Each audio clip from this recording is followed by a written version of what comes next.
स्वागत है आपका मेरे YouTube चैनल में। तो आज हम लोग पढ़ने वाले हैं कक्षा 6वीं विषय हिंदी का पाठ 2 एक टोकरी भर मिट्टी। तो चलिए पढ़ना शुरू करते हैं। चैनल को सब्सक्राइब कर लें, अपने मित्रों के साथ ज़रूर शेयर करें। और इसको लिखे हैं श्री माधवराव सप्रे जी ने। तो चलिए पढ़ना शुरू करते हैं। तो किसी श्रीमान जमींदार के महल के पास एक गरीब अनाथ विधवा की झोपड़ी थी।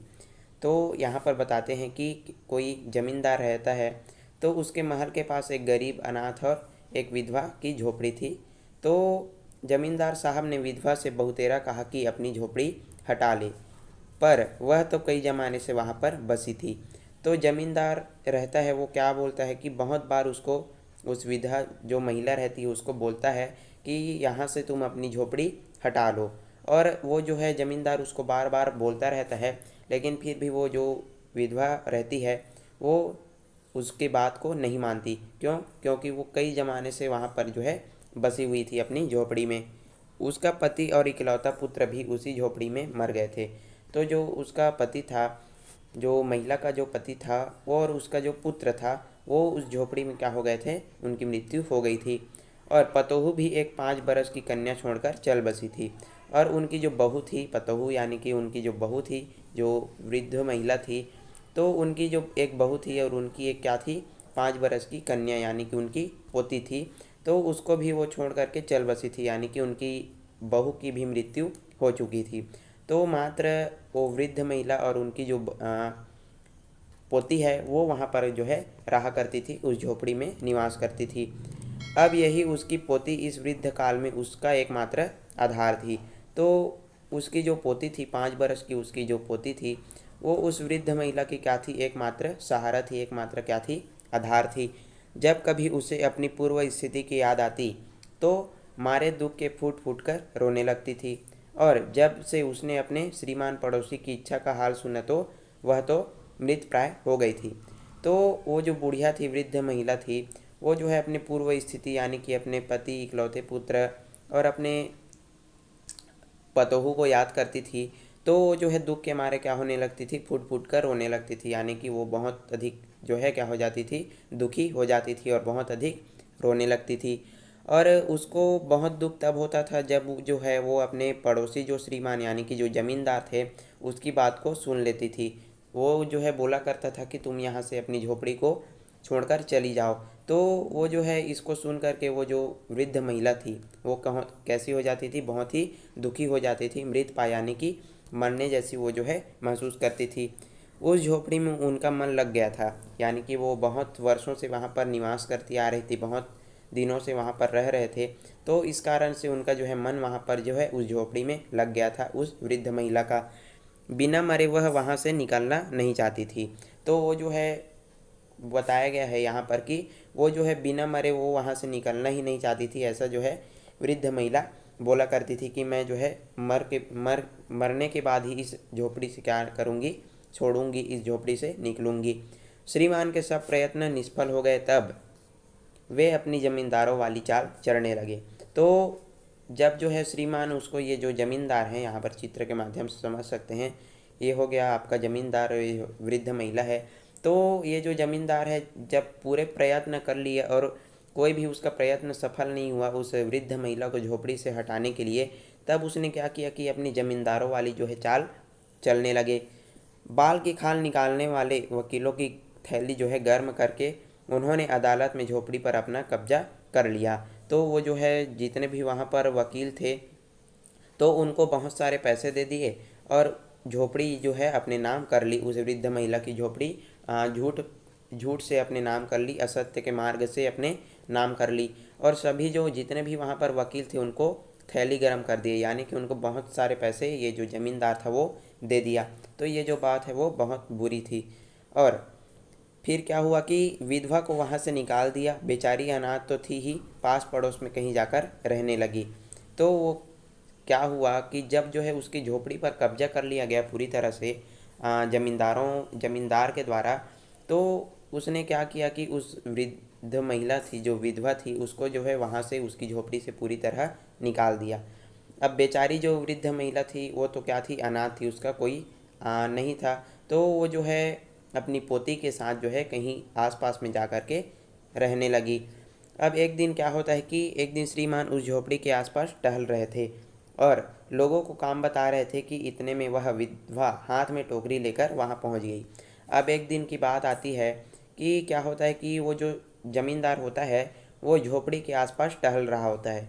तभी वहाँ एक जो विधवा वृद्ध महिला थी वो अपने हाथ में क्या लेकर आती है, टोकरी लेकर वहाँ पर पहुँच जाती है। और जो ज़मींदार रहता है वो वहाँ पर जो है मज़दूरों को काम बता रहा था कि ये काम तुम करो ऐसा करके। लेकिन वो जो ज़मींदार था वो जो है घूम रहा था, वहाँ पर टहल रहा था और लोगों को काम वो जो है बता रहा था।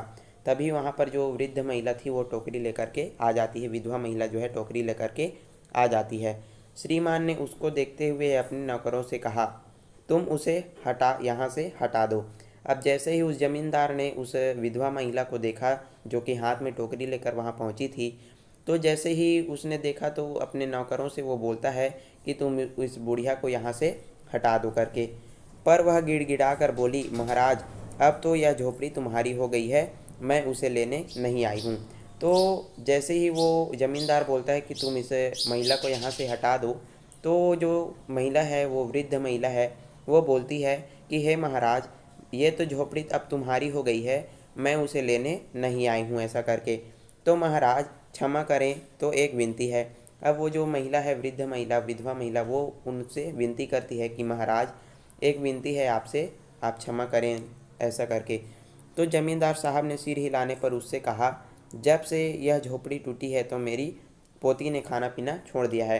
अब जैसे ही जमींदार साहब ने सिर हिलाया कि बोलो क्या बात है करके, तो उस वृद्ध महिला ने बताया कि जब से ये जो झोपड़ी आपने मुझसे छीनी है, मुझसे छूटी है, तब से जो मेरी पोती है उसने खाना पीना पूरी तरह से क्या कर दिया है, छोड़ दिया है। तो इस तरह से वो जो है बताती है ज़मींदार को कि जब से आपने मेरी झोपड़ी छीनी है तब से मेरी जो पोती है उसने खाना पीना भी छोड़ दिया है, वो खाना पीना नहीं खा रही है करके। तो उसके बाद जो है वृद्ध महिला बोलती है ज़मींदार से, मैंने बहुत कुछ समझाया पर वह एक नहीं मानती। तो उस महिला ने बताया कि मैंने अपनी पोती को बहुत समझा दिया है कि अब वो झोपड़ी वो हमारी नहीं है, वो जो है ज़मींदार की हो गई है, लेकिन वो जो है मेरी एक भी नहीं सुनती, एक भी बात वो जो है नहीं मानती, और उसने खाना पीना पूरी तरह से छोड़ दिया है जब से ये झोपड़ी हमारी छूटी है तब से। तो ऐसा करके वो जो वृद्ध महिला है वो ज़मींदार को बताती है। यही कहा करती है कि अपने घर चल तब रोटी खाऊंगी। और वो बोलती है कि वो जो है बताती है कि अपनी पोती से के बारे में बताती है कि उनकी पोती बोलती है कि मैं खाना तभी खाऊंगी, रोटी तभी खाऊंगी जब हम अपने घर चलेंगे, जब अपने झोपड़ी में जो है हम चलेंगे तभी जो है रोटी खाऊंगी करके बोलती है। ऐसा करके वो जो है ज़मींदार को बताती है वृद्ध महिला। अब मैंने यह सोचा कि इस झोपड़ी से एक टोकरी मिट्टी लेकर उसका चूल्हा बनाकर रोटी पकाऊंगी, इससे भरोसा है कि वह रोटी खाने लगेगी। तो वृद्ध महिला बोलती है कि मुझे ऐसा भरोसा है, मैं ऐसा सोचती हूँ कि इस झोपड़ी से एक टोकरी भर मिट्टी मैं ले जा सकती हूँ क्या, और उससे मैं जो है चूल्हा बना करके रोटी पकाऊंगी और इससे वो जो मेरी पोती है वो क्या कर लेगी, रोटी खाने लगेगी। तो क्या मैं इससे एक टोकरी भर मिट्टी ले जा सकती हूँ क्या, ऐसा करके वो जो है ज़मींदार से आज्ञा लेती है। महाराज कृपा करके आज्ञा दीजिए तो इस टोकरी में मिट्टी ले जाऊँ। श्रीमान ने आज्ञा दे दी।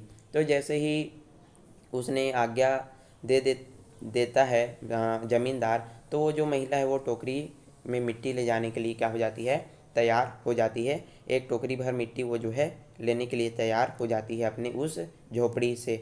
तो विधवा झोपड़ी के भीतर गई, वहाँ जाते ही उसे अपने पुरानी बातों का स्मरण हुआ और उसकी आंखों में आंसू की धारा बहने लगी। अब जैसे ही वो वृद्ध महिला झोपड़ी के भीतर जाती है, झोपड़ी के अंदर जाती है मिट्टी लेने के लिए, तो उसको जैसे ही अंदर जाती है तो उसको पुराने समय की बातें उसको स्मरण हो जाता है, याद आ जाता है, और उसकी आंखों में आंसू आ जाता है, यानी कि वो फिर से दुखी हो जाती है और रोने लगती है।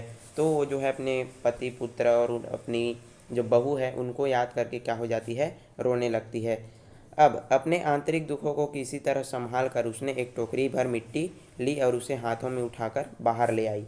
अब फिर उसने अपने आप को संभाला, आंसू वगैरह उसने पोंछ लिए। अब उसके बाद वो क्या करती है कि एक टोकरी भर मिट्टी वहाँ से भर करके, एक टोकरी में भर करके बाहर निकलती है और हाथों में उठा करके वो क्या आ जाती है, बाहर आ जाती है। फिर श्रीमान से हाथ जोड़कर विनती करने लगी, महाराज कृपा करके इस टोकरी को हाथ लगा दीजिए जिससे कि मैं इसे अपने सिर पर धर लूँ। अब जैसे ही वो वृद्ध महिला बाहर आती है तो वो जो है ज़मींदार से बोलने लगती है कि महाराज आपसे विनती है कि आप जो है इस टोकरी भर मिट्टी को क्या कर दो, हाथ लगा दो, और जिससे मैं अपने सिर पर धर लूँ यानी कि उठा लूँ। तो वो जो है उनसे विनती करती है कि आप ये जो टोकरी भर मिट्टी है उनको क्या कर दो, हाथ लगा दो, यानी कि मैं जो है मेरे सिर पर आप जो है इसको उठा करके रख दो जिससे मैं अपने सिर पर इसको पकड़ सकूं।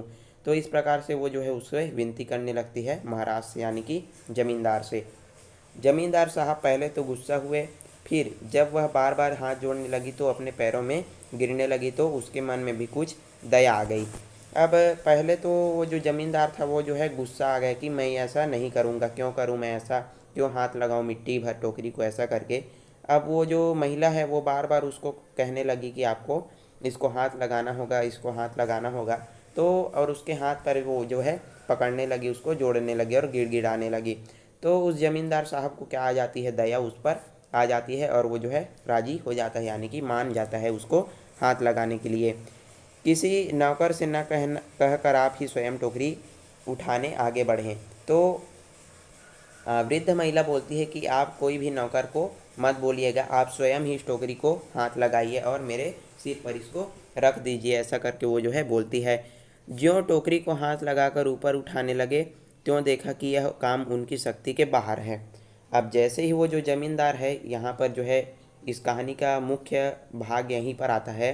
तो जैसे ही वो जो ज़मींदार रहता है वो उस टोकरी को हाथ लगाता है ऊपर उठाने के लिए, तब त्यों ही क्या होता है कि उस जो वो देखता है कि उसकी यह जो काम है उनकी शक्ति के बाहर है, यानी कि वो जो ज़मींदार होता है वो टोकरी को उठा भी नहीं सक रहा था। तो बहुत ही बेकार बात है यहाँ पर कि वो जो है एक टोकरी भर मिट्टी को उठा नहीं सक रहा है और उसकी ये जो काम है उसकी शक्ति के बाहर है। फिर तो उन्होंने अपनी सब ताकत लगाकर टोकरी को उठाना चाहा, पर जिस स्थान पर टोकरी रखी थी उस स्थान पर वह एक हाथ भी नहीं ऊंचा उठा सका। तो वो क्या कर रहा है, अब जैसे ही उसके हाथ से टोकरी नहीं उठा तो फिर उसने क्या किया कि पूरी ताकत से वो जो है टोकरी उठाने का प्रयास करता है, लेकिन फिर भी टोकरी जिस स्थान पर रखी थी उस स्थान से वो टस से मस नहीं होती, यानी कि वो जो है उसको उठा ही नहीं पाता।